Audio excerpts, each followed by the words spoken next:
So, ladies and gentlemen, Dan Gordon no longer exists. In case you're wondering, it's actually an AI model just that we have. AI Yeah, model. he's an apparition of yeah. They So, probably- long story By the way, short, you can do graphics, so that's how I got my good looks. This is the PMP Industry Insider Podcast. hello and welcome out to another episode of the PMP Industry Insider Podcast, where we take a look at what is changing in the pest and lawn industries, and we take you to the front lines to those that are driving those changes. As always, I'm Donnie Shelton, owner of Triangle Home Services, which has Triangle Pest as well as Triangle Lawn, two companies of which I very much love. And with me is the man who needs no introduction, Mr. Dan Gordon, although I just did that. So, Dan, take it away. Thanks for the introduction. Dan Yes. Gordon, PCO Bookkeepers and M&A Specialists, accounting and business brokerage services for the pest and lawn industry. Announcements. So please consider, if you like this podcast, please consider supporting our sponsors. That would be Coalmarch by WorkWave for marketing services. That's coalmarch.com. And for industry-specific insurance, that would be PestSure. You can visit them at pestsure.com. They provide general liability, auto, workers' comp, EPLI, and a whole host of others. And if you would like to join one of our industry peer groups, which is gaining lots of popularity, we've had several of them that we've put together with our friend David Billingsley. If you want to learn more about that, it's pmpindustryinsider.com/peer groups, or go back and listen to episode 136 for more information.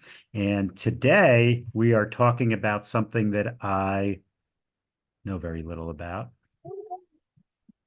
Today, we're going to be talking about Google SGE, the next frontier of digital marketing. By the way, SGE. if you don't know what it stands for, it's Search Engine Generative Experience.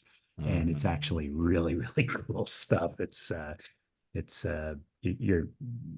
might as well just knock down all the libraries and any other institution of knowledge, because Google will know everything. And Hey, I just saw an article today that like a lot of these online schools, like their stocks are tanking because they're realizing I saw that too. Yeah, a lot of the youth are just like, we're done with that. We're just going to ask AI.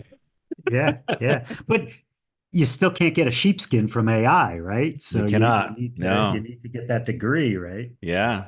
Yeah, 100%. 100%. So shall we jump into this? Let's go. All right. Where do you want to start? You want me to explain what that is? All 'Cause right. I'm sure Yes. people are going to What be like, is it? How does it work? How do you see it on your screen when you do a search? Where's it going? right. What's your take on it?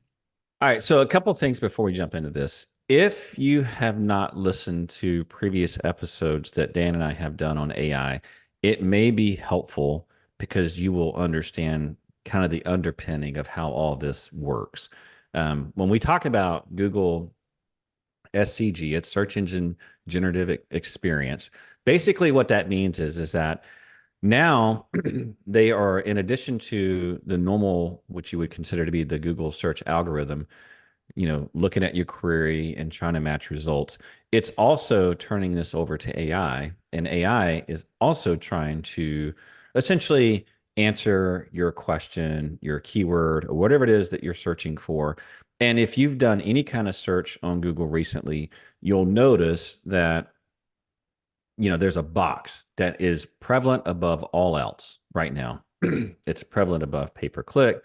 It's prevalent above, in some cases, the local pack. I don't know what they call it, Google My Business, whatever they're calling it.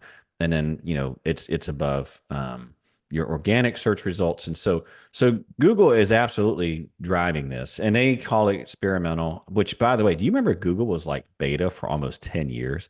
So it works really, really well. And this is kind of the same thing that they're doing here. Is essentially all it is just an AI-driven feature where AI is supplementing and helping out the Google search algorithm. So, and the benefit of that is that, before, if you wanted a pair of shoes, you would say, okay, I want this shoes or whatever, but it had no context-aware responses.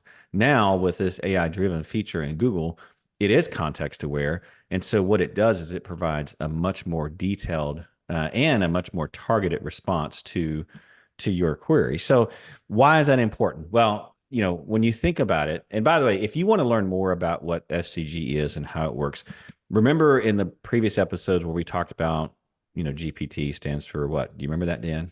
Come on, help me out I here. don't know what GPT stands for. Yeah, so Chat GPT, that's Right. generative predictive text, right? So Okay. basically where it's using statistics. If I say Dan is, what do you think the next beautiful? No, that's A not going to be the next genius. word. Yeah. A genius. So it looks at whatever that next word's going to be, and based on statistically out of all the data that's been trained on, it'll say, okay, the next word should be this. And we talked about machine learning. We talked about how, it Hold can on, put hold on, sentences hold on. together. So AI does not do calculations. I think you talked about that once before. If I say 2 + 2 is, Yes. it Yes. doesn't do a calculation. It just knows that people who have said 2 + 2 = 4 Correct. come up Although with. some of that's starting to change, and I think we Okay. talked about this on previous episodes where they're starting to basically plug that gap where they are adding to these large language models. But ultimately, what's happening in the back end is that you have this large language model, you have AI that kind of knows that this is, it can, with machine learning, it can learn what sentences mean, it can understand what paragraphs are, it can put multiple paragraphs together and then kind of understand context, which has never been the case before in Google search. So ultimately, when you look at SGE, right, that is essentially the next level when it comes to search because it can bring in a ton more. And so if you ever want to understand like how it works and what's really going on in the back end, Google has an AI blog. And if you just go to Google or just Google search Google AI blog, they put and post all their updates on that blog and they will talk about how this algorithm kind of works. But of course, it's going to be like talking to some PR person. They're not going to give you the keys of the kingdom and tell you exactly how it works. But ultimately, it's using large language models to interpret and then generate very, very specific nuanced responses. So it can sit down and like, depending on like if you start going down a path of, hey, I want new shoes, and then all of a sudden it figures out that, well, it's wintertime and you're going to this mountains, like it can actually take in and interpret and understand that, hey, there's context here, and it will give you personalized results for you based on context. So again, go to Google AI and Google AI's blog if you want to have, if you want to learn more about that. But the ultimate thing here is that Google is trying to enhance the user experience. I mean, remember, they make a boatload, and I do mean a boatload of money on search, specifically paid search. And so that's the bread and butter of the business. If they somehow are supplanted by ChatGPT, which the jury's out on that. I mean, I don't know how much market share Google has in search. I mean, last time I looked at that number, which has been many years ago, it was in like the 90 Yeah. percentile Yeah. range. I don't Yeah. know if that's still the case or not. Well, it's funny, when ChatGPT came out, that's what I started using. And then I guess they, it might be different now, but they stopped everything as of like a year ago, all the research. So I went to Google, what was it? It was called Bard, and now it's Gemini. Right. And I use pretty much Gemini exclusively to do whatever I do. I just haven't been back to ChatGPT. So, Okay. Well, the thing that has changed, and this is so when they first launched ChatGPT, they stopped training the model.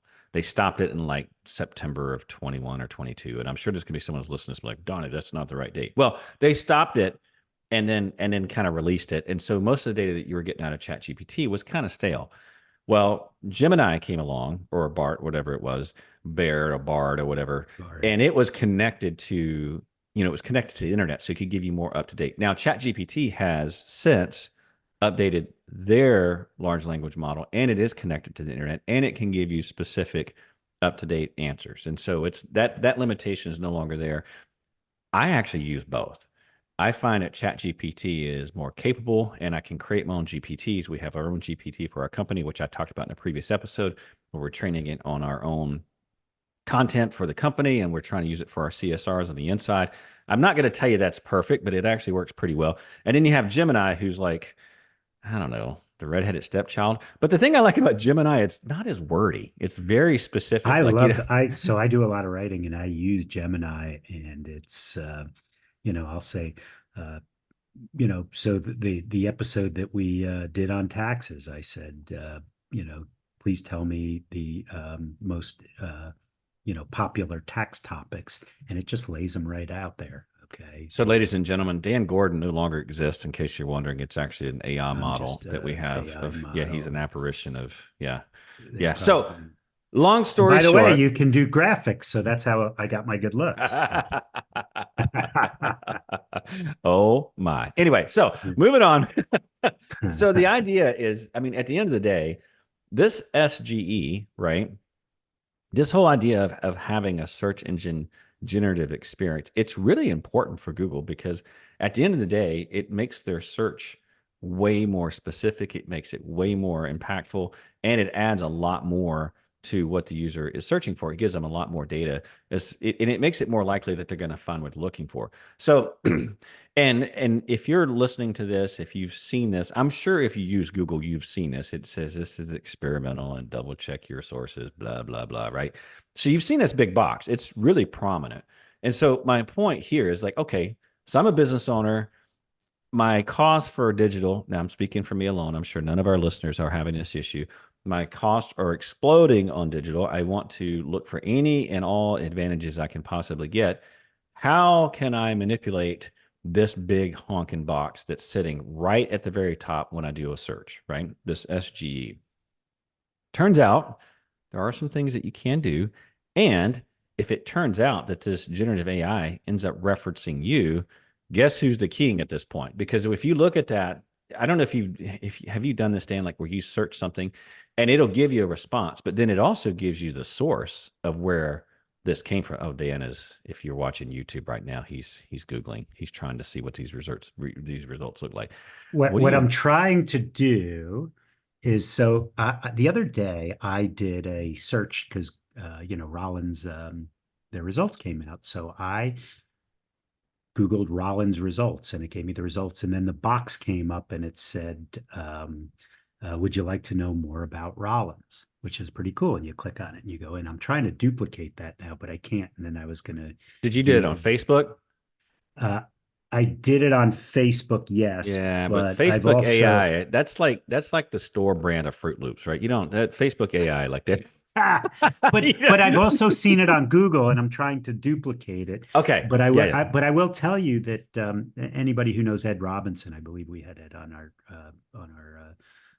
podcast. Ed facilitates the Associated Group, and when the Associated Group, he did a talk about different statistics, and he brought it up. I was in the room of pest control statistics, and the bibliography that AI did underneath it was PCO Bookkeepers cost study, and it was pretty cool. So, and it lent some credibility to what we do as well. So, well, the point is, the reality is that at the end of the day, what you're looking for is that when you do a search, like, okay, so if I own a company and I'm trying to figure out how to get in this box, right? I'm trying to figure out how do I get AI to recognize that we're a company.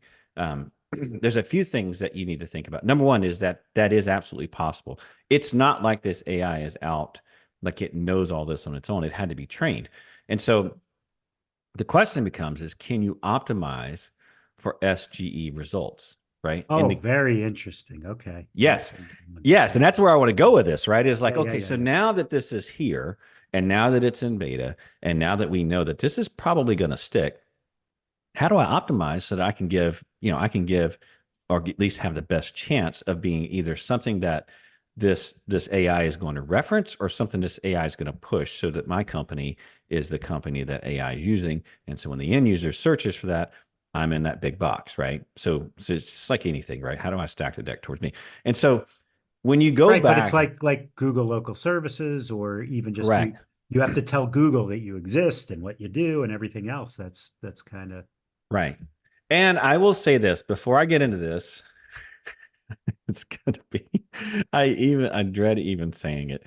It's going to be the same drill that we've always done, just at a more complex level. And what I mean by that is that it's not like we go to this website and I do A, B, C, and E. The fact is that no one knows. I can give you general principles and I can tell you things that you can do to stack the deck in your favor, but no one actually knows exactly how you can show up in this box. I would dare to say that there's very few engineers at Google that could also tell you that answer as well. Probably only a select few. So, what are some things that you can do? Okay, so there's 3 steps. The first one is your, and this goes back to the basic things, but there is something new here that I want to talk about, which is content quality and which is called EAT principles. Okay, and I'll get to what that means here in a second. But content quality, the main thing with that is that, of course, AI needs content, and it needs content to be trained on, and it needs content to produce for the end user. And by the way, these large language models, they're very, very good at this because they've been trained on, I mean, literally terabytes of data. It's not like they don't I mean, these large language models have been built out. Content and AI, I mean, they're on it, right? I mean, there's a lot of things that AI doesn't do well. Content's not one of them. It does content very, very well. And so it's looking for high quality content, right? And it has to kind of follow these EAT principles that Google talks about. And so what that stands for is expertise, meaning that, you know, whoever writes the content, there has to be something that shows that this person has the necessary skill or knowledge to actually be talking about that topic. So, for example, if Dan wrote something on how to be young and sexy, probably not going to get picked up by Google, right? Just like if I wrote something on accounting and this is how you do your taxes, Google's going to be like, no, I don't think so, Donnie, right? So the idea is that you've got to be an Sexy expert. accounting, I don't know. you absolutely have to have expertise in the field or the content that you're creating.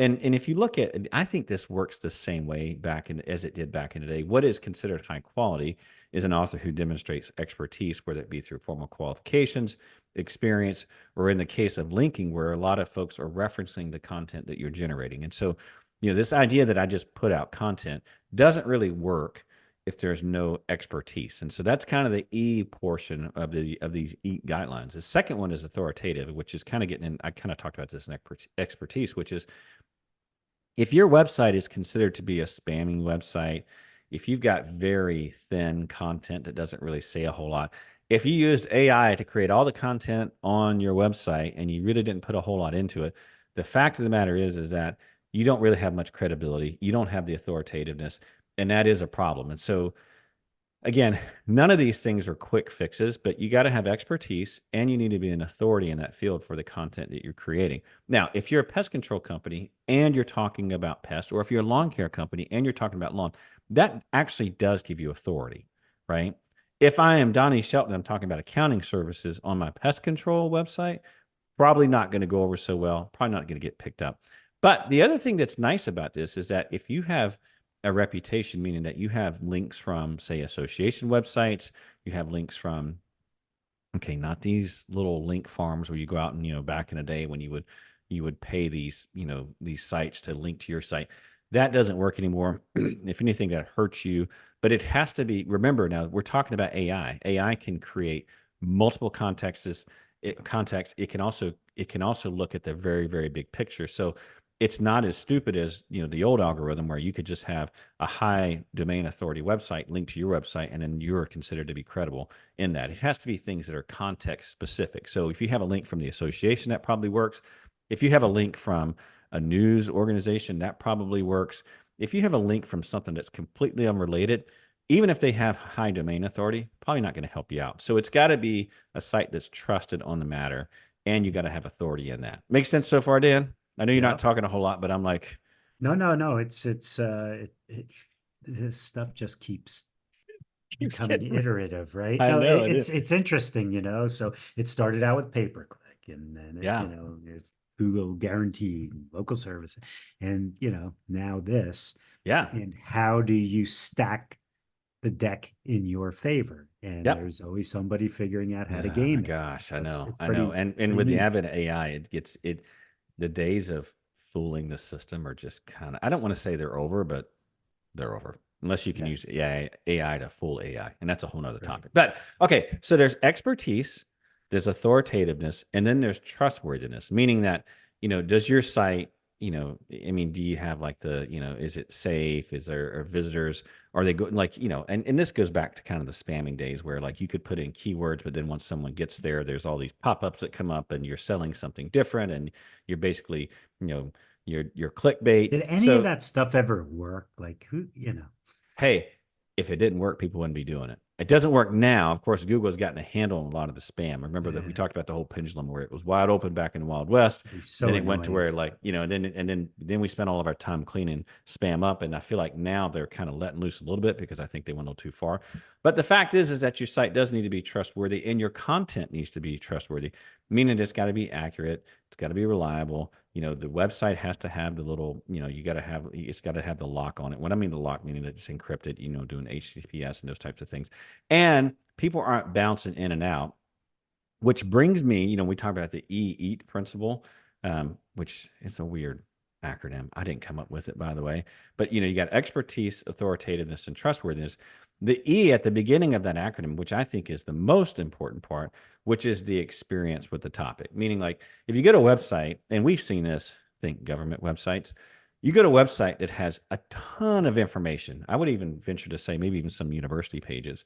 They got tons and tons of great content, but the experience is horrendous, right? It's not structured content. It's not headlined. It's not like broken out. It's very, very difficult to read. And so in that case, a person is not going to spend a ton of time and the experience is not great. And so, at the end of the day, we talk about how do I don't want to use the word game. How do I get myself in this, AI box on Google? How do I get AI to use me in search?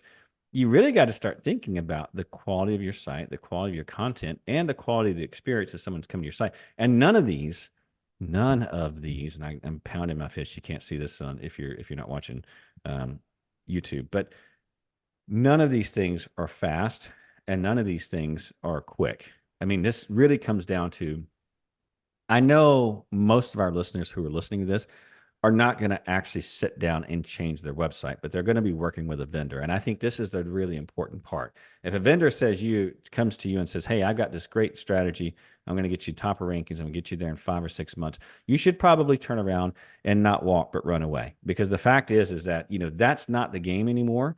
And you really have to have a quality website. And so ultimately, when you think about what experience means, it's like, okay, you're looking for testimonials, you're looking for reviews, you're looking for some way of showing that not only do you meet the expertise, the authoritativeness, and the trustworthiness of your content, that users' experience of your site and of your content is really, really good. And of course, we should probably do an episode now I'm thinking about it on how to get reviews, because that's a whole nother, nother topic. But point is that if I'm looking to optimize for SGE, first and foremost is I need content quality and I need to make sure that my site follows EAT principles. And by the way, in case you're wondering, you can use AI to do this, right? You can take your content and cut and paste it straight into ChatGPT. I'm sure there's probably some AI tool or GPT out there that you can use. And you can grade your site based on the adherence to these principles. And hey, are you really following this or not? So if you want to look up more, what is Google search quality? There's actually a quality evaluator guidelines out there. If you just Google search Google guidelines, it's a really long, esoteric document. What I mean by that, it's hard to read. It's almost like reading attorney speak, but that's something that you should take a look at. So quality content and EAT principles. Second one. So does it actually read the content, or does it look for who has visited? So how long they stay on your site and, things like that. You talking about using AI for that? Well, no. So you want to, when I look at my content, how does Google tell that it's quality content? Yeah, that's the great question, isn't it? So there are tools out there that you can use. I will tell you that I'm not going to promote any of them, but there are quality evaluator tools out there that you can use.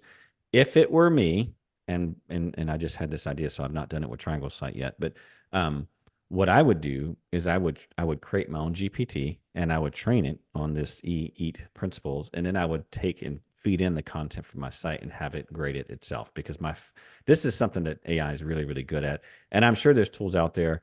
What I'll do is I'll do some research on which ones are good, and then I'll link it up on the show notes after this episode's all done.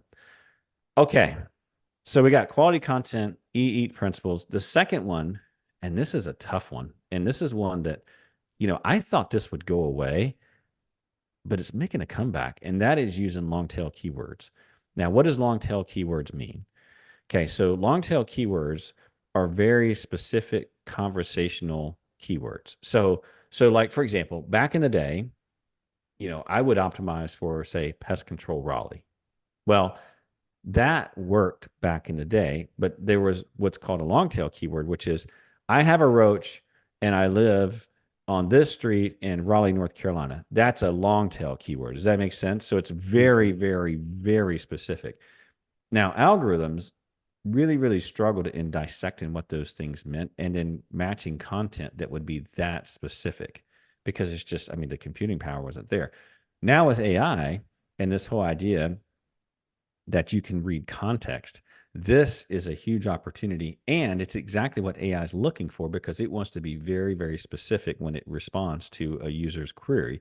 It wants to give them a conversation like experience. And so if you want to go and figure out like what people are really searching, I know people are going to be searching stuff like pest control companies near me, best pest control company or best lawn care company near me.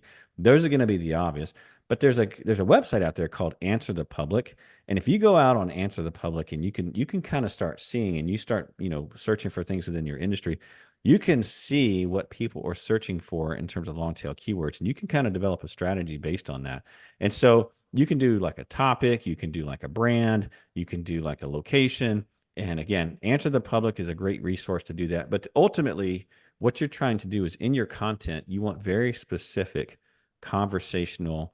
I mean, if you write good content, this is kind of going to happen anyway.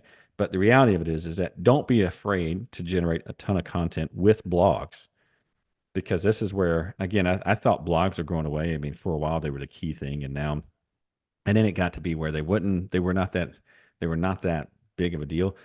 Now with AI coming back on the scene, they actually are because AI loves content and it wants to build kind of this very, very specific conversational um, experience for the end user. So it makes sense so far. So quality content, E principles, and then long tail keywords. We're good But there, let me Dan? ask you a question. So, Google doesn't make money on organic content. They make money on pay-per-click, Google a Yep. quote, all that. So let's say that it captures what you want. Is it going to flip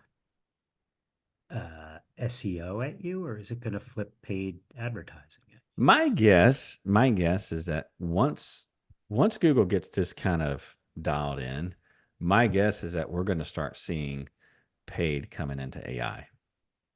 That's going to be my guess. I mean, remember, this is exactly how organic started, Dan. Mm-hmm. There was no such thing as pay per click. Remember this with Right. Google? It was all organic. And so I don't work at Google. I don't They haven't called you to They haven't called test me to their ask me, business but model. I will tell you, I've read a book similar to this one that we're seeing right now before, and I know how it ends. Mm-hmm. That they make money. I mean, my guess, and again, I'm not there, and I can't say for certain, but I will tell you that that's exactly what Google did back in the day. Is it was all free. There's no such thing as paid, and then eventually they kind of said, "Well, we're going to offer a little bit of paid," and next thing you know, they're the biggest, most valuable company in the world. So my guess is that we'll see the same thing with AI, which is kind of scary when you think about it, but such is the world we But live in. how do you do that? So I do a search and it just grabs some words, and so you're going to buy those words? Is that, I I mean, what's have the difference between no that or pay per click? idea. Yeah, Yeah. it's interesting. Yeah, I have no idea. The real issue, I think, and this is more of a philosophical issue, is what is the public's what is going to be the public's adoption of the authority of AI? Like how authoritative are people going to take it? Like, AI, I would say 95% of the time gives me really good answers. And 5%, I mean, it's like a drunk sailor. Like, what are you babbling about? Like, it's kind of weird, but it does happen. But the fact is that not everyone's going to do that kind of research, and not But everyone's going everybody to know. believes social media, and some of that's pretty outlandish. AI seems a little more Well, I mean, the world is grounded, flat, so Dan. I don't know if you know that or not, but it yeah, I mean, is that's the whole definitely point, right? So, right. I think that, I mean, if I'm Google right now, I think they're in a great position, and I think that's a really good question. But my guess is that we're going to see the same playbook happen as they did with main search, which is it's all going to be free to start with. Then there's going to be like these little paid things you can do, and the next thing you know, that's going to be like another paid source, and they're going to be manipulating the results based on who's paying the most. I don't know that for sure. That's all speculative. But again, I might have seen a book like this play out in the past. So, okay, so that's the 3 steps that you can take to optimize for it. There's also some other things that you can do as well. We have local SEO and Google, we have, Google SGE. So the thing I would say there is that it's the same concept, which is you want to make sure that you're sending all the signals that you're a quality company and that you're a safe company and that you're a relevant company. You have a ton of expertise, authoritativeness, and that you're trustworthy. Dan, what do you think is the number one thing?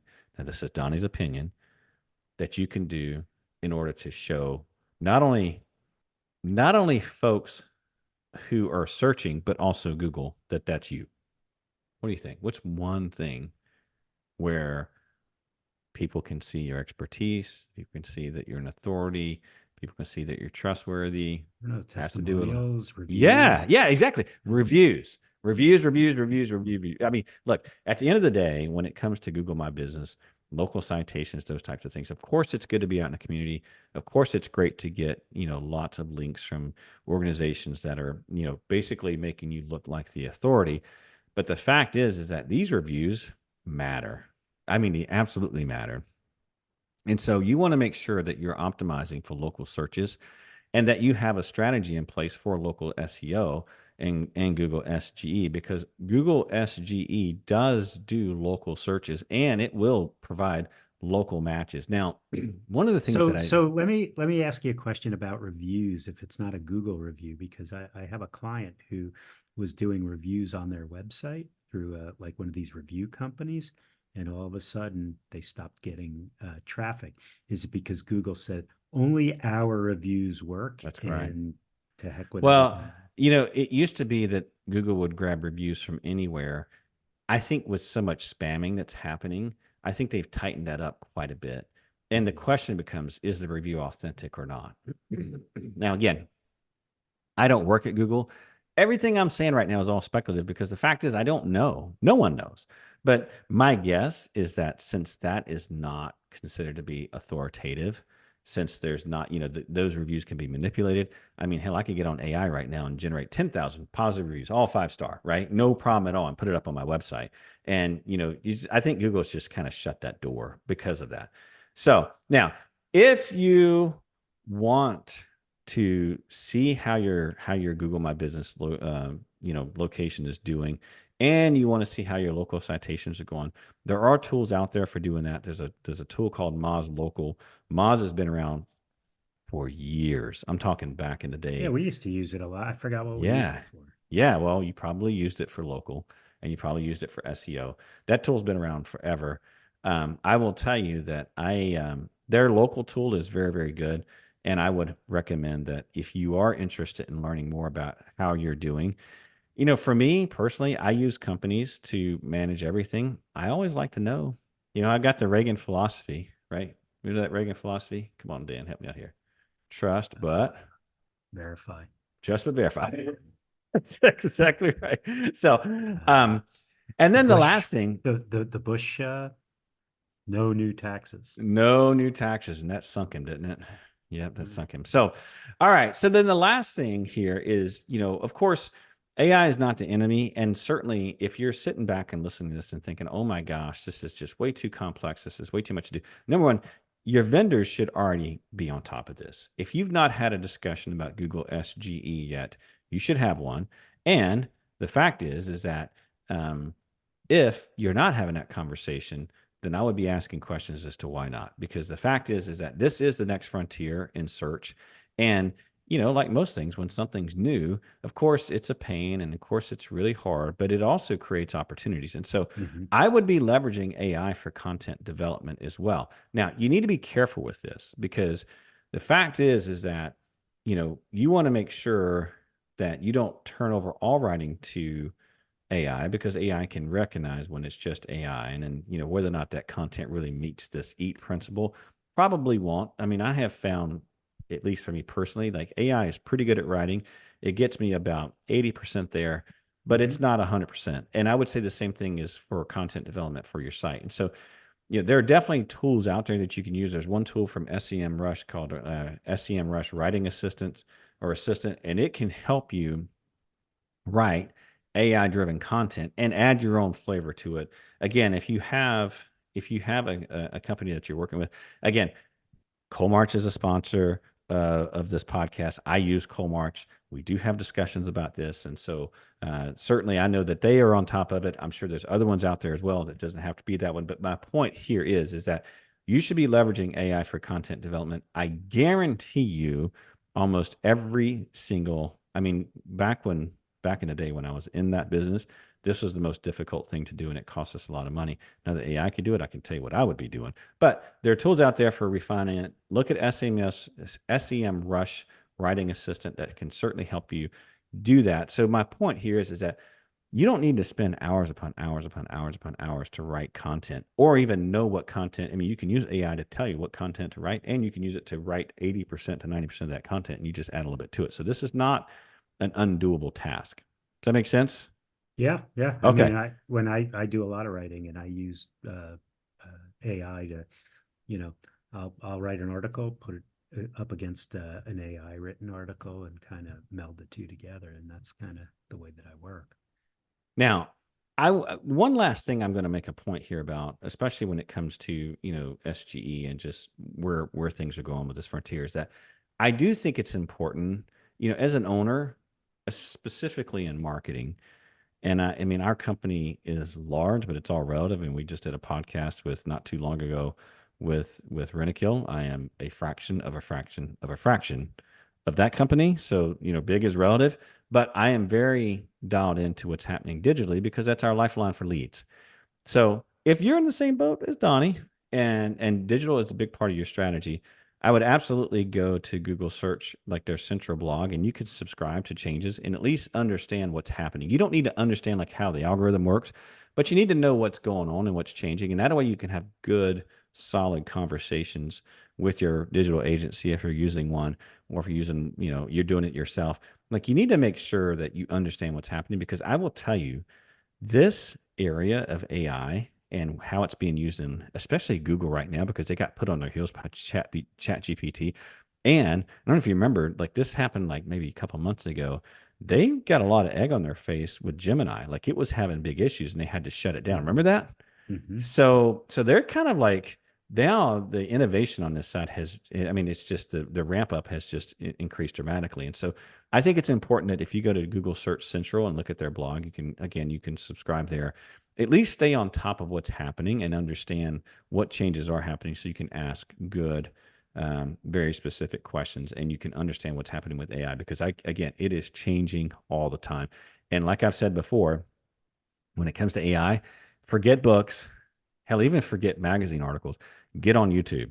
That's really going to be your source of like The what's authority really for going. everything. It YouTube. is. It absolutely is. Hey, I can't tell you how many times YouTube's made me look way smarter than I really am. Oh, I yeah. fix stuff, Oh, and my yeah. wife's like, "How'd you know how to do that?" I'm like, "I'm smart," and she laughs. So anyway, okay. So last thing to wrap this up, let's just talk about what we're talking, just where this is going. We decided to do an episode on this because I'm going to tell you right now, this is not going away.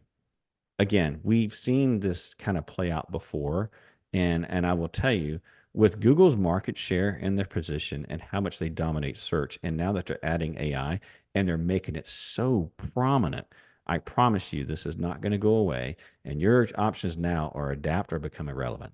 I mean, so I would just say that, in terms of the future, if you don't know what this is, you don't understand it, that's okay. You just need to get people on your team who do understand it, and you make sure that you are changing and adjusting your strategy so that you can do that, because the days of exterminator, pest control, those days are over. Like they absolutely over. Like, and it is, like you said, I don't know if it was on this podcast or not, but Dan, is like it gets more complex and sophisticated by the week. And you need to make sure that you just keep yourself informed and that you adjust your strategy accordingly. Okay. I talked a lot there. I'm out of breath. Certainly did. I certainly did. All right. Questions, Dan? Anything else before we finish this episode out? No, I think it's interesting. I think we stay tuned and see how this all develops, because it's it's the lifeline of your business, and you've got to understand it. Well, the other thing I would say, one thing I forgot to mention is if you've not signed up for Google Labs, there is a lab out there for Google SGE, and so I would just go and go to Google Labs and make sure that you're enrolled in that as well. But I could sit here and talk about this all day. I got to stop. So we'll put out some links. We'll make sure that we linked up all the stuff that we talked about today. With that, just a reminder, all the resources and topics that we talked about today are available on the podcast website, pmpindustryinsider.com. Just take a look under show notes. And as always, we appreciate reviews because we want to be expertise. We want to be authoritative, and we mostly want to be trustworthy. No, we do want to be trustworthy, and we want you all to have a good experience. So any kind of ratings and reviews, we very much appreciate, even if it's just to make sure AI knows that we actually provide useful stuff as well. But we ask that if you got complaints, concerns, just overall griping, that you point that to Dan. That would help alleviate me a lot. And with that, we're going to sign out. We'll see you all next time. Take care.